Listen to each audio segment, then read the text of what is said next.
സമാധാനവും സർവ്വനന്മയും. നിങ്ങൾ കേട്ടുകൊണ്ടിരിക്കുന്നത് സായം പോഡ്കാസ്റ്റ് സീരീസിലെ ഒരു എപ്പിസോഡ്. ഞാൻ കപ്പുച്ചൻ സന്യാസ വൈദികനായ ജയന്ത് മേരി ചെറിയാൻ. മത്തായി 9. ഒരന്ധൻ നാഥനെ നോക്കി വിളിക്കുകയാണ്, ദാവീദിന്റെ പുത്ര എന്ന്. അവന് കനിവ് വേണം, കാഴ്ച വേണം.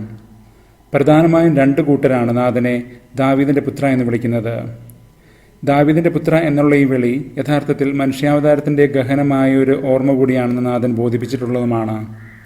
അന്ധരും വിജാതീയരുമാണ് അങ്ങനെ വിളിക്കുന്നത്. കൂടുതൽ യഹൂദർ ഗണിക്കുന്നത് വിജാതീയർ ആത്മീയ അന്ധരാണ് എന്നതാണ്. എന്നാൽ യഥാർത്ഥത്തിൽ യഹൂദർ തങ്ങൾ തന്നെയാണ് അന്ധരെന്ന് മറന്നുപോകുന്നു. നാഥൻ തന്റെ വിമർശനത്തിന്റെ കനത്ത മുനകൾ ഇങ്ങനെ അഹംഭാവം മൂലം അന്ധരായവർക്ക് നേരെയാണ് നീട്ടുന്നതെന്നും ഓർക്കണം. ഈ അന്ധനെയും നാഥൻ വ്യക്തിപരമായി പരിശോധിച്ചുറപ്പിച്ചിട്ടാണ്, അവന്റെ യഥാർത്ഥ വിശ്വാസം തിരിച്ചറിഞ്ഞിട്ടാണ് അവനെ സുഖപ്പെടുത്തുന്നത്. മാത്രമല്ല, ഈ സൗഖ്യത്തിന്റെ വിവരം രഹസ്യമായി സൂക്ഷിക്കണമെന്നും നാഥൻ അവനോട് കർശനമായി പറയുന്നുണ്ട്. മുക്കറയിട്ട് പറഞ്ഞു, എംബ്രിമവോമായി എന്നാണ് പ്രയോഗം. കാരണം താൽക്കാലിക കാരണങ്ങൾക്കായി യഥാർത്ഥ ആത്മസമർപ്പണമില്ലാതെ, ഗാഢവിശ്വാസമില്ലാതെ തന്നെ പിൻചെല്ലുന്നൊരു ആവേശത്തിന്റെ ശൈലി നാഥന് അത്രമേൽ അനിഷ്ടകരമാണ് എന്ന് ഈ പ്രമേയത്തിൽ നിന്ന് വ്യക്തമാണ്. ഇന്നലെ നമ്മൾ കണ്ടുമുട്ടിയൊരു പ്രവണതയാണിത്. മാത്രമല്ല, നാഥനെതിരെയും അനുകൂലമായും വർദ്ധിച്ചു വരുന്ന നിലപാടുകളുടെ ധ്രുവീകരണങ്ങളുടെ ഒരു സൂചന കൂടി ഇവിടെയുണ്ട്. Hints of danger.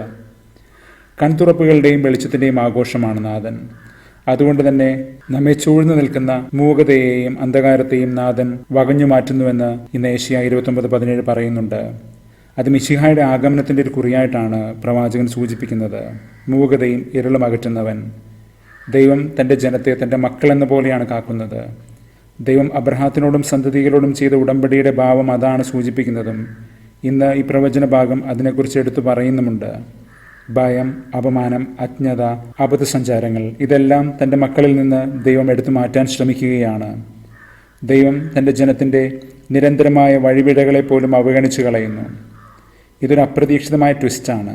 ഇവിടെ ഏശയ്യ അത് രേഖപ്പെടുത്തുകയാണ്. യാക്കോബ് എത്ര വഴിതെറ്റിപ്പോയിട്ടും ദൈവം അവനെ പിൻചെന്ന് വീണ്ടെടുക്കുന്ന കാര്യം. ദൈവത്തിൻ്റെ നിലയ്ക്കാത്ത കാരുണ്യപ്രവാഹം, അൺഎൻഡിങ് ഗ്രേസ്, അതാണ് ഇതിൻ്റെ അടിസ്ഥാനം.